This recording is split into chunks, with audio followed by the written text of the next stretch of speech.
tey dañuy rafetlu seen teewaay yéen journalistes yi intérêt la bu ngeen am ci ñun mais sûrement aussi intérêt ngeen am ci taxaw parce que jamono yi defe naa ñoo xew ñoo xew de ñoo xew alors kon nag ñoo xew donc ñu dugg ci loo xam ne yàgg nañ ko def bugguma fàttali 2023 mais sénégalais yëpp ñoo ngi fàttaliku 2023 ba ñu tolloo jëm benn dialogue exercice bu mel nii la ñu defoon dem consulter suñu 53 départements pour que ku nekk ci ñoom wax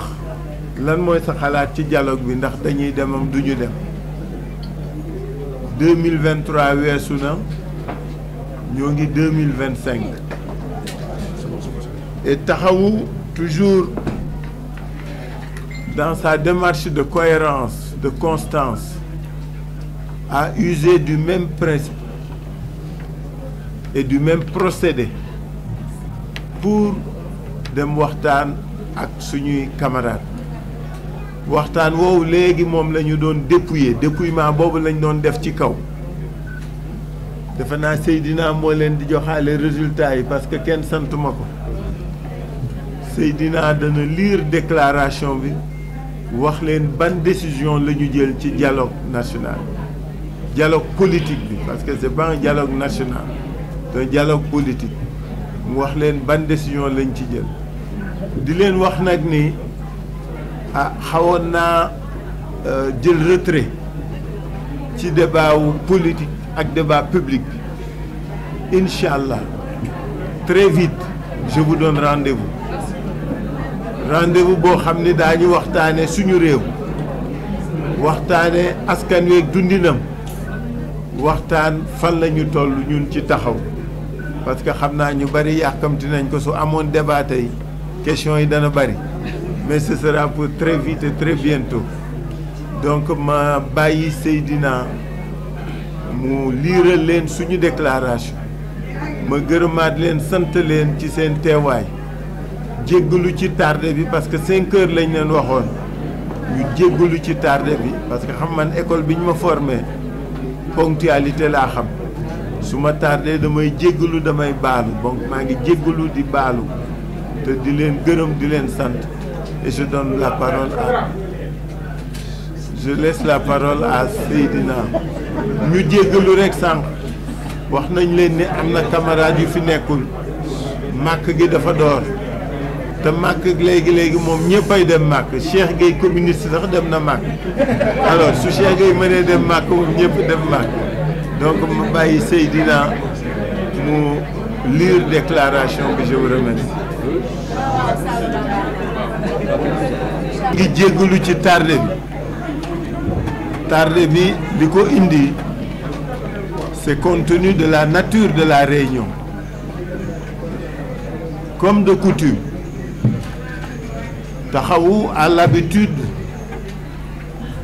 à l'orée ou à la veille ou à l'occasion d'événements de cette nature comme celui relatif au dialogue national. Taxawu a l'habitude de consulter, de se concerter, de se parler pour apprécier les enjeux, le contexte pour prendre une décision. C'est à cet exercice que le comité ad hoc je crois que pareegu leen de voilà que le comité ad hoc a planché depuis plusieurs mois. Ce comité ad hoc travaille depuis les élections législatives. Sa mission première est de réformer Taxawu Sénégal. À la demande de tous les militants, il a été décidé de réformer Taxawu, de le structurer et de l'adapter aux contraintes du temps et du moment en tenant compte de notre expérience passée. De 2009 à maintenant, Taxawu a fait beaucoup de mutations pour toujours essayer d'être efficace et efficient. Ce comité ad hoc s'y attelle depuis lors. Il travaille depuis 6 mois. Et aujourd'hui, nous sommes dans une phase opérationnelle après notre dernière réunion du 6S. Nous avons entamé le processus de notre comptage. Combien sommes-nous? Qui sommes-nous? Où sommes-nous? C'est à cet exercice qu'on s'est attelé. Et nous avons décidé d'éditer 100 000 fiches d'adhésion pour nous compter à travers le Sénégal. L'opération a démarré. Et cette opération a coïncidé à cet exercice auquel nous vous convions, celui consistant à faire la proclamation du recensement de nos camarades concernant notre participation au dialogue. 2023 n'est pas très loin, vous vous souvenez. 2023, nous avions procédé ainsi. Ce sont les 53 départements que compte le pays. 53 départements, surtout c'est des circonscriptions électorales. Hein. Donc vous mettez la diaspora en plus. Ce sont ces 53 départements qui sont consultés à chaque fois pour déterminer la position de Taxawu. C'est un bel exercice démocratique. C'est un bel exercice de dialogue. C'est un bel exercice de débat. Et c'est au terme de cet exercice que nous venons rendre compte à l'opinion par la proclamation et la déclaration que Seydina va nous lire. Nous voudrions vous remercier pour votre présence et vous dire que ma parole a été rare. De mars 2024 à maintenant, je ne me suis pas exprimé publiquement. Je vous donne rendez-vous très bientôt. Je reprends la parole publique, je m'inscrirai plus activement dans le débat public et je serai surtout sur le terrain, Inch'Allah. Le dialogue est une belle occasion de communion avec les Sénégalais. Ce que le comité ad hoc a fait nous a rassurés, nous a réconfortés quant au fait que Taxawu Sénégal reste ancré dans les cœurs et au niveau des populations et dans les terroirs. Je voudrais donc, pour ne pas déborder, puisque j'ai un chef qui m'a dit de ne jamais déborder du sujet qui m'est imparti, je vais, si vous le voulez bien, après avoir remercié et félicité le comité ad hoc, remercier et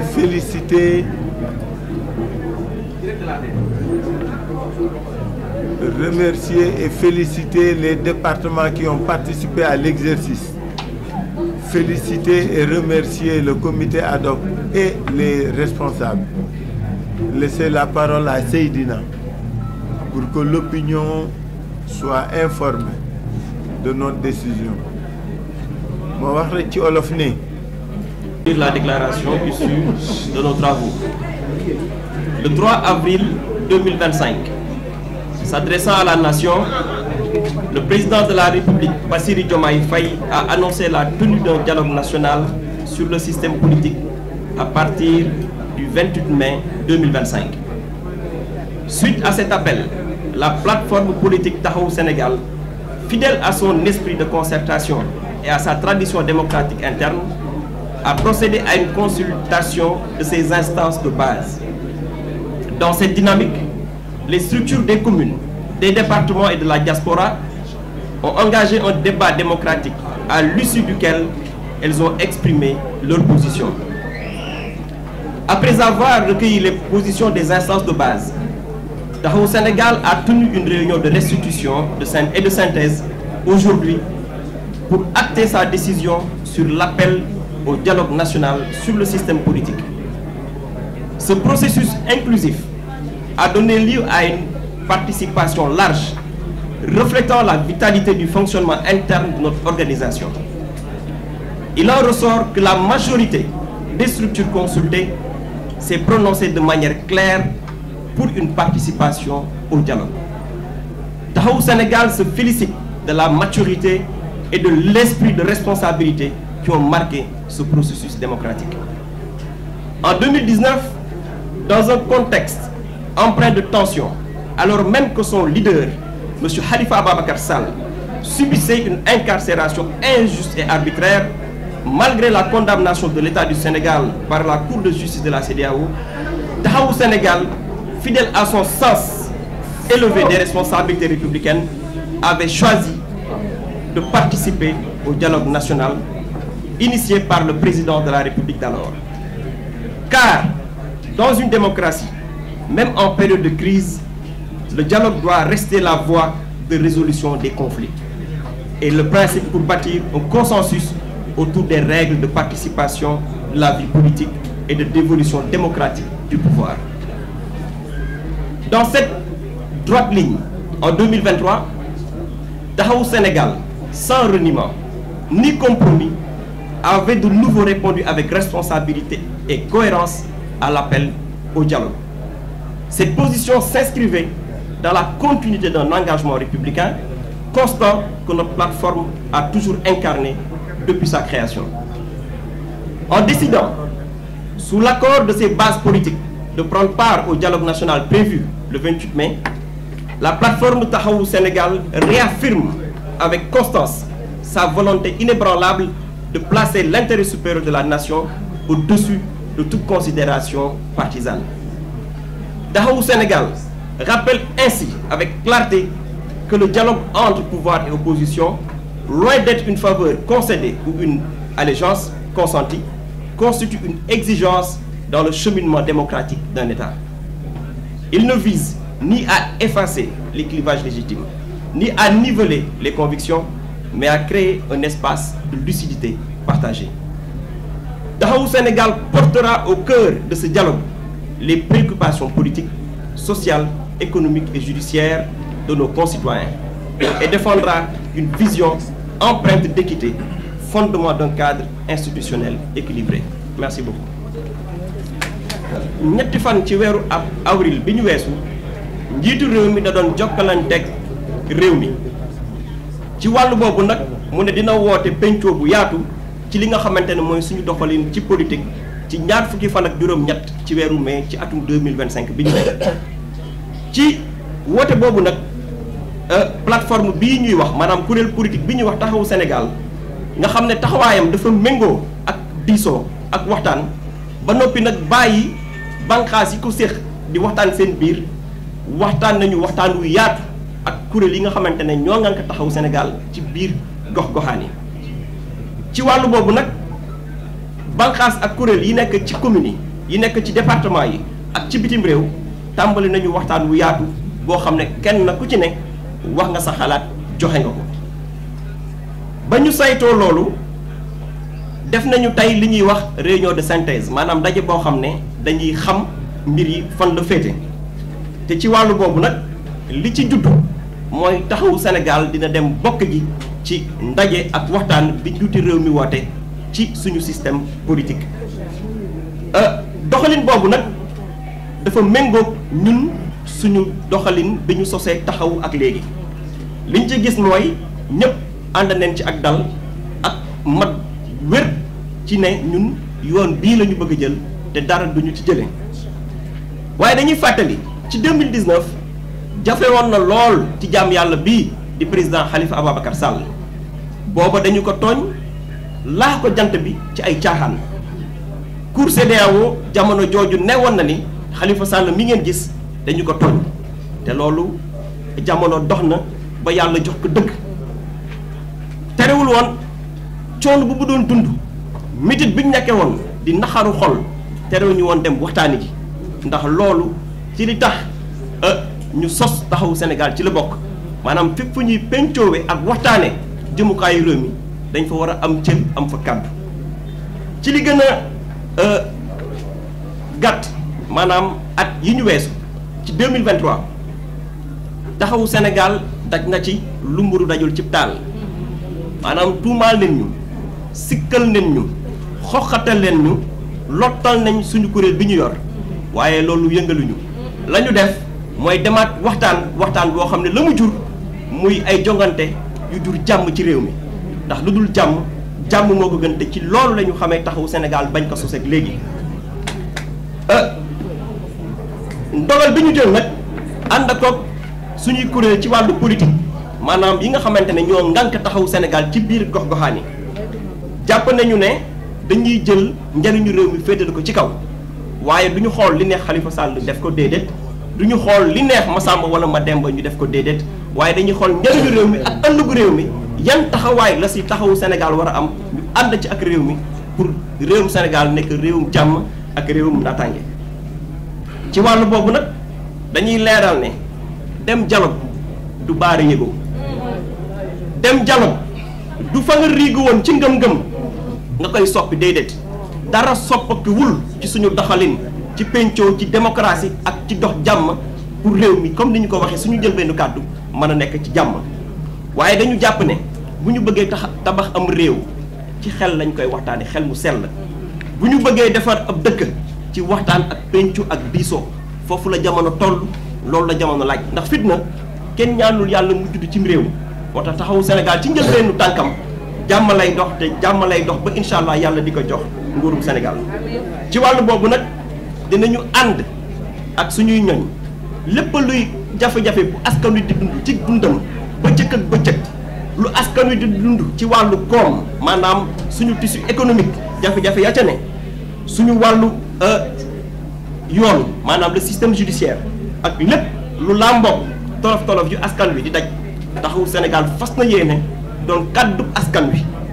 dama ne taxawu Sénégal fas na yéene doon kàddub askan wi ci dialogue boobu ndax réew yi mën a tegu ci dëgg ak njub loolu moo doon kàddu yi di leen sant di leen gërëm asalaamaaleykum